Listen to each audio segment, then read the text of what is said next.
আমি অসম চাহজয়ন্তী ছাত্ৰ সন্থা টিংৰাই উপশাখাৰ উদ্যোগত দুলীয়াজান শাখাৰ বিষয়ববীয়া উপস্থিতিতে আৰু আমাৰ প্ৰাক্তন আৰ্চা তথা টিংৰাই অঞ্চলৰ বিশিষ্ট সমাজকৰ্মীসকলৰ উপস্থিতিত আমি আমাৰ অসম চাহ জনজাতি ছাত্ৰ সন্থাৰ প্ৰতিষ্ঠাপক সাধাৰণ সম্পাদক সমাজহিতৈষী সন্তোষ কুমাৰ তপন আমি জন্মজয়ন্তী পালন কৰিছোঁ আৰু আমি খুবেই গৌৰৱান্বিত যে এইজনা মহান ব্যক্তিজনে আজি অসম চাহ জনজাতি ছাত্ৰ সন্থা জন্ম দি গ'ল।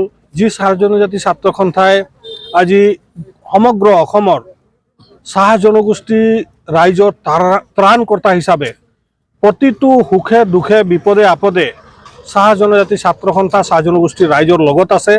আৰু চৰকাৰৰ পৰাও যদি আমাৰ সমাজহিতৈষী সন্তোষ কুমাৰ তপন ছাৰে যদি অসম চাহ জনজাতি ছাত্ৰ সন্থাৰ কৰ্মকৰ্তাসকলক যদি চাইছে বা তেখেতে তাৰ পৰা যদি পৰিলক্ষিত কৰিছে, তেখেতো সুখী অনুভৱ কৰিছে যে আজি তেখেতে জন্ম দিয়া যি সংগঠন আজি সৰ্বস্ত্ৰ অসমত চাহ জনগোষ্ঠীৰ ত্ৰাণকৰ্তা হিচাপে হৈছে।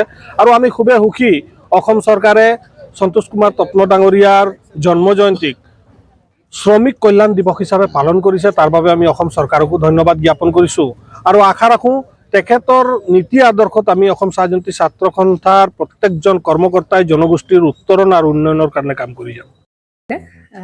জুবিন গাৰ্গৰ গীতসমূহৰ ওপৰত আধাৰিত গানে কি আনে নামৰ এটা সুন্দৰ অনুষ্ঠান আপোনালোকৰ ওচৰলৈ আহি আছে অতি শীঘ্ৰে।